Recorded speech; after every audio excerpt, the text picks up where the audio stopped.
Hello guys, welcome to our YouTube channel study with M. आज मैं आप सभी के लिए काफ़ी इंपॉर्टेंट वीडियो लेके आई हूँ। तो देखिए, आगामी उत्तराखंड पुलिस के एग्ज़ाम के लिए हमारे द्वारा एक स्पेशल सीरीज चलाई गई है जिसका पार्ट 21 आज मैं आप सभी के लिए लेके आई हूँ। ये सीरीज़ आपको डेली प्रोवाइड कराई जा रही है शाम 6:30 बजे, जो कि आपके आगामी उत्तराखंड पुलिस के एग्ज़ाम के लिए मोस्ट इंपॉर्टेंट है। साथ ही साथ ये सीरीज़ आपके अदर उत्तराखंड एग्ज़ाम के लिए भी इंपॉर्टेंट रहने वाली है। तो आप सभी लोग हमारी इस सीरीज़ में स्टार्टिंग से लेकर एंड तक बने रहें।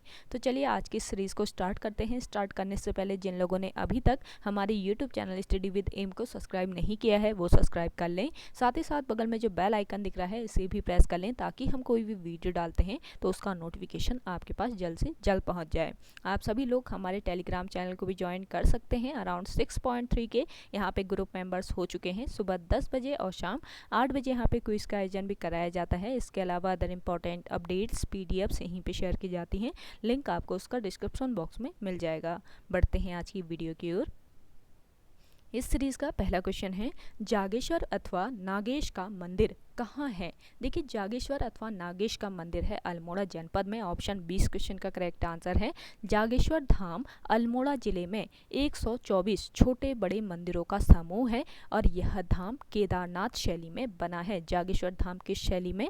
केदारनाथ शैली में बना है, जो कि जाट गंगा नदी के तट पर स्थित है। देखिए, जागेश्वर धाम राज्य का सबसे बड़ा मंदिर समूह है और इस धाम के मंदिर 7वीं से 12वीं शताब्दी के मध्य बनाए गए हैं।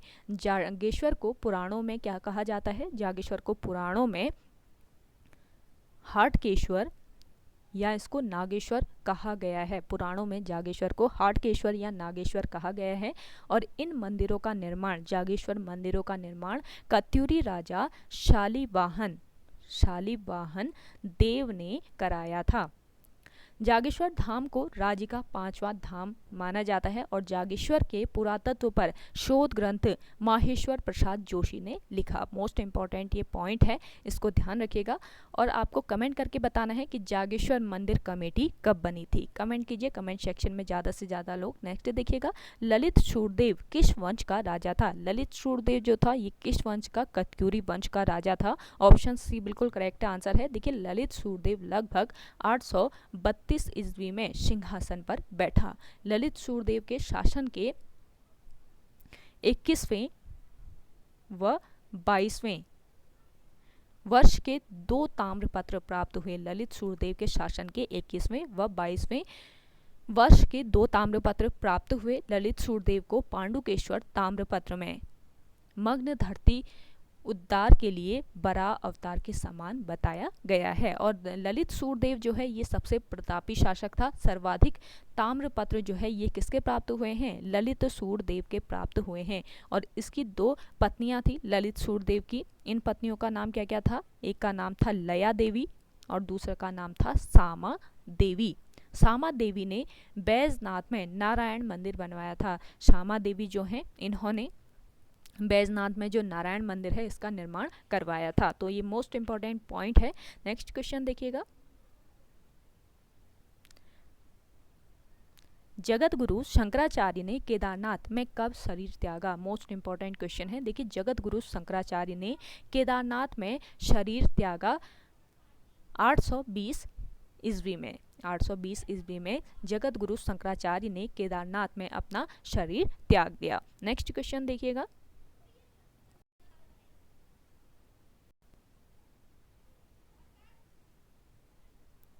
निम्न में से नेताजी सुभाष चंद्र बोस ने आज़ाद हिंद फौज के कर्नल पद पर प्रतिष्ठित किया था। तो देखिए, इनमें से नेताजी सुभाष चंद्र बोस ने आज़ाद हिंद फौज के कर्नल पद पर प्रतिष्ठित किया किसको? पितृशरण रतूड़ी को। ऑप्शन 20 क्वेश्चन का करेक्ट आंसर है। नेक्स्ट देखिएगा, त्रिवेणी मंदिर कहाँ स्थित है? देखिए, त्रिवेणी मंदिर जो है ये कहाँ पर? ऋषिकेश में स्थित है। ऑप्शन ए बिल्कुल करेक्ट आंसर है। देखिए, ऋषिकेश में त्रिवेणी घाट में 3 नदियों का संगम माना जाता है। ध्यान दीजिएगा, ऋषिकेश में जो त्रिवेणी घाट है यहाँ पर कितने नदियों का? 3 नदियों का संगम माना जाता है।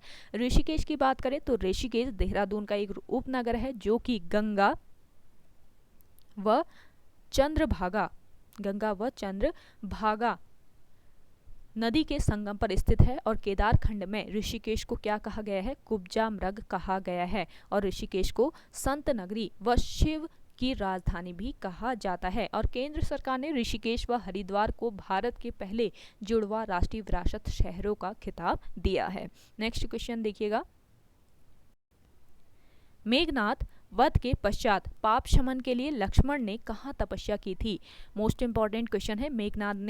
मेघनाद के वध के पश्चात पाप शमन के लिए लक्ष्मण ने कहाँ पर तपस्या की थी? हेमकुंड में तपस्या की थी। ऑप्शन डी इस क्वेश्चन का करेक्ट आंसर है। अगला देखिए, बालेश्वर थल मंदिर में प्रतिवर्ष कौन सा मेला लगता है? बालेश्वर थल मंदिर में प्रतिवर्ष लगता है कौन सा मेला? थल मेला। ऑप्शन बी इस क्वेश्चन का करेक्ट आंसर है। देखिए, थल मेले की शुरुआत पिथौरागढ़ में हुई थी। कब हुई? 13 अप्रैल 1940 ईस्वी को थल मेले की शुरुआत हुई। और थल मेला जलियांवाला बाग दिवस के दिन मनाया जाता है। ये पॉइंट ध्यान में रखिएगा। थल मेला कब मनाया जाता है? जलियांवाला बाग दिवस के दिन मनाया जाता है 13 अप्रैल को। और 13 अप्रैल 1940 ईस्वी को इसकी शुरुआत हुई थी थल मेले की। नेक्स्ट देखिएगा, कौन से गीत में धर्म, अर्थ, काम और मोक्ष की भावना भी विदित रहती है? तो ये कौन सा गीत है? आपके सामने 4 ऑप्शन दिए हैं। खुदेड़ है, बाजूबंद है, चौफला है या बासंती है। तो जल्दी से कमेंट करके बताएं आप लोगों को इसका आंसर आ रहा है तो। वीडियो पसंद आ रही है तो लाइक कर लीजिए। जिन लोगों ने अभी तक हमारी YouTube channel study with M को सब्सक्राइब नहीं किया है वो लोग ज़रूर सब्सक्राइब कीजिए और वीडियो को शेयर कीजिए अपने दोस्तों के साथ, अपने व्हाट्सएप ग्रुप्स में इस सेशन को शेयर कर दीजिए जल्दी से, जिन लोगों ने अभी तक शेयर नहीं किया है। तो बताइए, कौन से गीत में धर्म, अर्थ, काम और मोक्ष की भावना विदित रहती है? तो ये गीत है चौफला गीत। ऑप्शन सी बिल्कुल करेक्ट आंसर है। देखिए, चौफला गीत प्रेम या प्रणय गीत है। स्त्री व पुरुष का सामूहिक गीत है ये। और तथा छपेली और लामण गीत भी एक प्रकार के प्रेम या प्रणय गीत हैं, ये भी ध्यान रखेंगे। नेक्स्ट क्वेश्चन देखिए, धागुला नामक आभूषण जो चांदी का बना होता है पहना जाता है। देखिए, धागुला नामक आभूषण ये किससे बना होता है? चांदी का बना होता है। और ये कहाँ पर पहना जाता है? हाथ में पहना जाता है। ऑप्शन सी बिल्कुल राइट आंसर है इस क्वेश्चन का। अगला देखिए, जागेश्वर मंदिर में मिली लकुलिश की 2 मूर्तियों को कौन सी शताब्दी का माना जाता है? देखिए, लकुलिश की 2 मूर्तियां कहाँ पर मिली हैं? जागेश्वर में मिली हैं।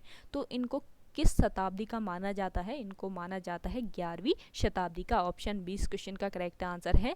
जागेश्वर धाम में दक्षिणामुखी हनुमान मंदिर और लकुलिश मंदिर स्थित हैं। अगला देखिएगा, निम्न में से कहाँ गांधी जी ने वर्ष 1928 में 3 दिन बिताए थे? तो देखिए, गांधी जी ने वर्ष 1928 ईस्वी में 3 दिन कहाँ पर बिताए? ताड़ी खेत में। ऑप्शन सी बिल्कुल राइट आंसर हो जाएगा। और गांधी जी कौसानी कब आए थे? ये आप कमेंट करके बताइएगा कमेंट सेक्शन में। ज़्यादा से ज़्यादा लोग कमेंट कीजिए।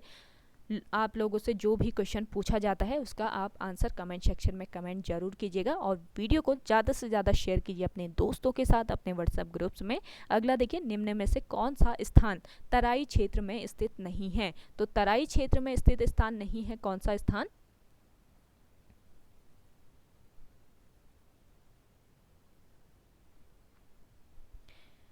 देहरादून स्थित नहीं है। देखिए, तराई क्षेत्र में काशीपुर आता है, गदरपुर आता है और रुद्रपुर आता है।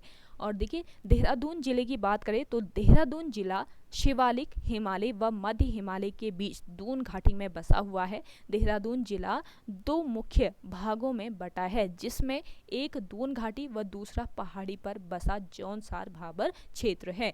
देहरादून राज्य का पश्चिमी जिला है। देहरादून जो है ये राज्य का पश्चिमी जिला है, ये ध्यान रखेंगे। मोस्ट इंपॉर्टेंट पॉइंट है। आपका जो आरओ का एग्जाम हुआ था 2-3 दिन पहले, तो उसमें राज्य का पूर्वी जिला पूछा था। राज्य का उसमें कौन सा जिला? पूर्वी जिला पूछा है। तो आपसे पूछा जा सकता है कि बताइए पश्चिमी जिला कौन सा है राज्य का? तो आपको ये पता होना चाहिए देहरादून जिला ये राज्य का पश्चिमी जिला है। और इस जनपद की सीमाएं 2 राज्यों से मिलती है। कौन कौन से? पहला हिमाचल प्रदेश और दूसरा उत्तर प्रदेश। शिवालिक और मध्य हिमालय के बीच 24 से 32 किलोमीटर चौड़ी एवं 350 से 700 मीटर ऊंचे फैले चौरस व क्षैतिज घाटियों को दून क्षेत्र कहा जाता है। तो ये पॉइंट पे ध्यान रखेंगे। शिवालिक और मध्य हिमालय के बीच 24 से लेकर 32 किलोमीटर 24 से लेकर 32 किलोमीटर चौड़ी एवं 350 से लेकर 700 मीटर ऊंचे फैले चौरस व क्षैतिज घाटियों को क्या कहा जाता है? दून क्षेत्र कहा जाता है, जो कि लगभग 75 किलोमीटर लंबा फैला है दून क्षेत्र। ये आपको ध्यान में रखना है, मोस्ट इंपॉर्टेंट ये पॉइंट है। अगला देखिएगा, उत्तराखंड में निम्न में किस प्रकार के मंदिर पाए जाते हैं? देखिए उत्तराखंड में पाए जाते हैं चपटी छत वाले मंदिर, नागर शैली के मंदिर, कत्यूरी शिखर वाले मंदिर सभी पाए जाते हैं। तो उपयुक्त सभी ऑप्शन डी बिल्कुल करेक्ट आंसर है इस क्वेश्चन का। अगला देखिएगा, बुजनी नामक आभूषण पहना जाता है। बुजनी नामक आभूषण कहाँ पर पहना जाता है? कमेंट करके बताएं, बुजनी नामक आभूषण कहाँ पर पहना जाता है? तो इसका राइट आंसर हो जाएगा कान में। बुजनी आभूषण कान में पहना जाता है। नेक्स्ट देखिएगा, पटरंग पुराना उपन्यास के उपन्यासकार कौन है? देखिए पटरंग पुराना उपन्यास के उपन्यासकार कौन है? इसका राइट आंसर हो जाएगा मृणाल पांडे। ऑप्शन सी बिल्कुल राइट आंसर है। देखिए मृणाल पांडे का जन्म कहाँ पर हुआ था? मध्य प्रदेश के टीकमगढ़ में। मध्य प्रदेश के टीकमगढ़ में इनका जन्म हुआ 26 फरवरी 1946 ईस्वी को। मृणाल पांडे एक पत्रकार, लेखक एवं भारतीय टेलीविजन में जानी मानी हस्ती हैं। अगस्त 2009 तक ये हिंदी दैनिक हिंदुस्तान की संपादिका थी और देखिए हिंदुस्तान टाइम्स के हिंदी प्रकाशन समूह की सदस्य भी ये रही। इसके अलावा ये लोकसभा चैनल के साप्ताहिक साक्षात्कार कार्यक्रम का संचालन भी करती हैं, ये भी ध्यान रखेंगे। और इनके प्रमुख रचनाओं की अगर हम बात करें मृणाल पांडे की, तो इनकी प्रमुख रचनाएं कौन कौन सी है नोट कर लीजिए। यानी कि एक बात थी, दूसरा है बचूली चौकी दरिन की कड़ी, इसके अलावा दरमियान, इसके अलावा है शब्द बेदी और एक नीच ट्रेजेडी। इनके कुछ प्रमुख रचनाएं हैं। और उपन्यासों की बात करें तो कौन कौन से इनके उपन्यास हैं? विरुद्ध है, अपनी गवाही है, पटरंग पुराण है, इसके अलावा देवी है और है सहेला रे और रास्तों पर भटकते हुए। इनके कुछ उपन्यास भी हैं, इनको भी आप नोट कर लीजिए। नेक्स्ट देखिएगा, मैकतोली ग्लेशियर। ये मैकतोली ग्लेशियर जो है ये किस जनपद में स्थित है? इसका राइट आंसर हो जाएगा बागेश्वर जनपद में। मैकतोली है बागेश्वर जनपद में। अगला देखिएगा,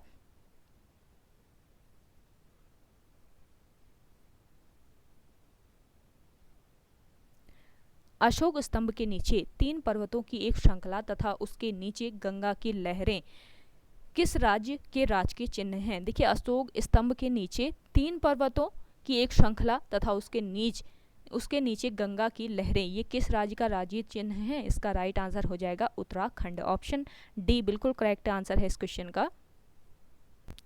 देखिए उत्तराखंड राज्य का जो राजकीय चिन्ह है, इसमें 3 पर्वत चोटियां दिखाई देती हैं, जिसमें बीच वाली चोटी ये लाल पृष्ठ में अशोक की लाट अंकित है। लाल पृष्ठ में अशोक की लाट अंकित है। लाट के नीचे संस्कृत भाषा में सत्यमेव जयते लिखा गया है, जो कि मुंडकोपनिषद से लिया गया है। और पृष्ठ का लाल रंग शहीद राज्य आंदोलनकारियों के रक्त का प्रतीक है। तो ये ध्यान रखेंगे, राज्य चिन्ह के बीच वाले भाग में श्वेत पृष्ठ 4 जल धाराओं के नीले रंग में दिखाया गया है। 4 जल धाराओं को इसमें किस रंग से? नीले रंग से दिखाया गया है। और यह जलधाराएं राज्य की गंगा, रामगंगा व काली नदियों को दर्शाती हैं। और राज्य चिन्ह के सबसे नीचे नीले रंग में उत्तराखंड राज्य अंकित है। तो आपको ध्यान रखना है, जो उत्तराखंड राज्य का चिन्ह है उसमें क्या क्या अंकित किया गया है। और शासकीय कार्यों में जिस चिन्ह का प्रयोग करते हैं वह क्या होता है? राज्य चिन्ह होता है। नेक्स्ट देखिएगा, दून श्री सम्मान किस क्षेत्र में दिया जाता है? देखिए दून श्री सम्मान ये दिया जाता है किस क्षेत्र में?